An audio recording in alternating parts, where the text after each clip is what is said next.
According to police, Debbie's dad found her body in her bedroom early this morning. There is some very evil, demented predator out there. We didn't know if, when, and where he was going to strike again. This crime would remain unsolved for nearly 30 years. She was 22 years old. Her name was Debbie Dorian. She lived alone in an apartment in Fresno, California, while attending California State University, Fresno, where she was studying economics. In the days before her death, her life followed a consistent routine. She attended classes. She returned home. She spoke with family members by phone. She made plans for an upcoming trip and packed her belongings in preparation for leaving town.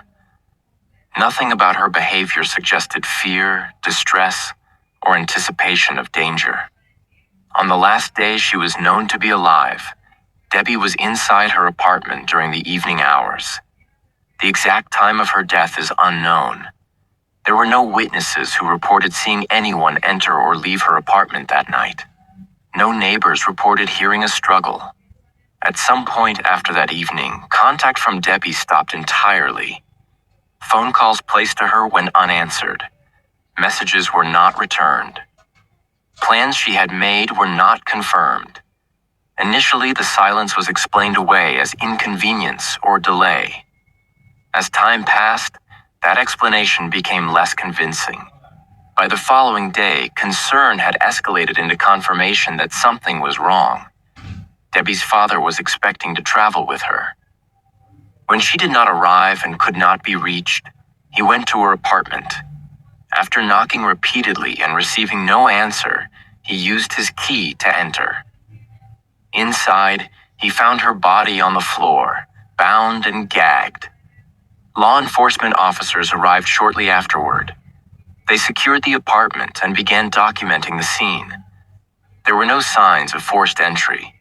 The apartment showed no indication of a prolonged struggle. Debbie's hands were bound behind her back with duct tape. Duct tape covered her mouth. Investigators later determined that she died from asphyxiation.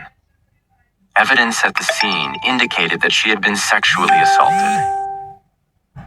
Forensic evidence was collected, including DNA. The evidence was preserved. Investigators began identifying potential suspects, including people who knew Debbie and individuals who may have had access to her apartment.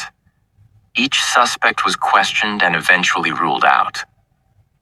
Although DNA evidence existed, the technology available at the time could not identify the person responsible. The investigation stalled. Leads were exhausted. No arrest was made. Days turned into weeks. Weeks turned into years. Debbie's birthday passed. Then another. Her parents aged. The case file was reviewed periodically, then returned to storage. The evidence remained preserved, waiting for a future it could not yet reach. The man who committed the crime was still out there. After the initial investigation stalled, Debbie Dorian's case was reclassified as unsolved. The evidence collected from her apartment was cataloged and stored. The DNA recovered from the crime scene was entered into law enforcement databases, but no match was found. Without a suspect and without new leads, the case moved out of active status. Time passed quickly in records and slowly in real life. 1 year turned into 5. 5 turned into 10. Debbie's parents continued to age. Her classmates graduated. The apartment where she was killed changed tenants. Her name appeared less frequently in police briefings and more often only on file labels and evidence logs. Periodically, investigators revisited the case, reviewed the evidence, and confirmed that nothing new could be done with the technology available at the time. Meanwhile, in another city, another set of crimes began. Several years after Debbie's murder, women in Visalia, California began reporting sexual assaults. The attacks followed a similar pattern. The victims were alone. They were restrained. Duct tape was used to bind their hands and cover their mouths. The assaults occurred inside their homes. The attacker showed control and planning. After each assault, he left behind little physical evidence, But in some cases, DNA was recovered. At the time, these assaults were investigated as separate crimes. They occurred miles away from Fresno and years after Debbie's death. Oh, there's a couple of times that I approached women out in the street that, and stuff and coerced them into having some final. And so those are things I shouldn't have done. The connection between the cases was not immediately made. The assaults were disturbing but did not result in fatalities. The victims survived, reports were taken, evidence was collected.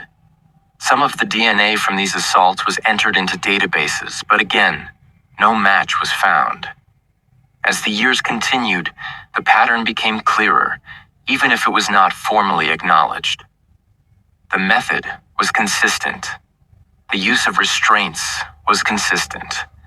The control exerted by the attacker was consistent.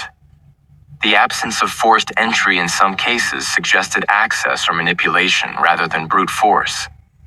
Still, without a name attached to the DNA, the cases remained unresolved. The Visalia assaults eventually stopped. No arrest was made. The offender disappeared as suddenly as he had appeared. The cases were left open, unsolved, much like Debbie's. Different victims, different outcomes, the same unanswered question. Years later, advances in forensic technology changed what could be done with old evidence. Law enforcement agencies began revisiting cold cases, reopening files that had not been touched in decades. Debbie Dorian's case was among them. Her preserved DNA evidence was removed from storage and re-examined. At the same time, DNA from the Visalia sexual assault cases was also reviewed. This time, the results were different. A match emerged between the DNA collected from Debbie's murder and the DNA collected from the Visalia assaults. The connection that had not been visible years earlier was now undeniable. The same person was responsible. The evidence no longer described an unknown offender. It described a repeat offender who had committed a homicide and then gone on to sexually assault other women years later. Investigators now had a single DNA profile tied to multiple crimes. What they still did not have was a name. That would come next. With the DNA now linking Debbie Dorian's murder to the Visalia sexual assaults, investigators shifted their focus from individual cases to a single offender. The evidence established that the same man had committed all of the crimes, separated by years and geography. What remained unknown was his identity. Traditional database searches were exhausted again. The DNA profile did not match anyone already in the system. Investigators then turned to newer methods that had not existed when the crimes were first committed. Old evidence was submitted for additional analysis. Family connections were explored through genetic data. Slowly, a family tree began to take shape, not centered on a suspect, but branching outward from the DNA itself. Names appeared and were crossed out. Some individuals were too old, others were too young. Some lived too far away. Investigators narrowed the list methodically, eliminating people one by one based on age, location, and opportunity. The process took time. Each step required confirmation. Each conclusion required supporting records. Eventually, one name remained. That name was Nikki Dwayne Stain. Stain had lived in California during the relevant periods. His age matched the estimated age of the offender at the time of Debbie's murder and the later sexual assaults. His location placed him within reasonable distance of both Fresno and Visalia during the years the crimes occurred. Investigators obtained additional information about him, building a profile based solely on verified records, not speculation. Once investigators believed they had identified their suspect, they sought direct confirmation. DNA was obtained from Stain through lawful means. That DNA was compared to the preserved evidence from Debbie Dorian's murder and the Visalia assaults. The result was conclusive. The DNA matched. For the first time in nearly 30 years, Debbie Dorian's killer had a name. The evidence that had waited silently in storage now pointed to a single individual, case that had remained unresolved for decades was no longer a mystery. Investigators prepared to act. After the DNA match was confirmed, investigators moved forward with the arrest. Nicky Dwayne Stain was located and taken into custody without incident. He was informed of the charges against him and transported for questioning. During interviews, investigators confronted him with the DNA evidence linking him to Debbie Dorian's murder and the sexual assaults in Visalia. Stain did not have an explanation for the DNA. He did not provide information that contradicted the forensic findings. The evidence placed him at the scenes of the crimes, connecting him directly to Debbie's death and to the later assaults. Based on that evidence, prosecutors filed charges. Stain was charged with the rape and murder of Debbie Dorian. He was also charged in connection with multiple sexual assaults committed in Visalia between 1999 and 2002. The charges reflected the scope of the crimes and the length of time over which they had occurred. As the case moved toward court, details that had remained sealed for decades were formally entered into the record. The duct tape restraints, the cause of death by asphyxiation, the preserved DNA evidence. Each piece was presented not as theory, but as documented fact. The timeline that once ended in uncertainty now extended forward to a single defendant. For Debbie Dorian's family, the arrest marked the first time in nearly 30 years that the person responsible had been identified. For investigators, it marked the end of a case that had remained unresolved since 1996. The process now shifted from investigation to prosecution. Stain remained in custody as the legal proceedings continued. As the case moved through the court system, prosecutors laid out the evidence collected over nearly 3 decades. The DNA linking Nicky Dwayne Stain to Debbie Dorian's murder was central to the case.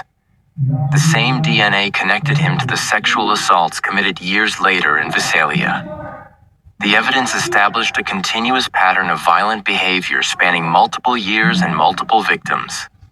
Faced with the evidence, Stain chose not to take the case to trial. He entered a guilty plea to all charges. By doing so, he admitted responsibility for the rape and murder of Debbie Dorian, and for the sexual assaults that followed years later. The plea removed the need for a jury to hear the details, but it did not erase them from the record. During sentencing, Debbie Dorian's family was present in the courtroom. Nearly 30 years had passed since her death. The time between the crime and the sentence was measured not only in years, but in birthdays missed, holidays endured, and questions that had remained unanswered for decades. The court imposed a sentence of life in prison without the possibility of parole. With that sentence, the legal process came to an end. There would be no release, no appeal that altered the outcome. The man responsible would not return to the outside world. Debbie Dorian was 22 years old when she was killed. She never completed her degree. She never took the trip she packed for. She never reached the years that passed while her case waited for technology to catch up. For nearly 30 years, her killer lived freely while the evidence sat in storage, preserved and silent.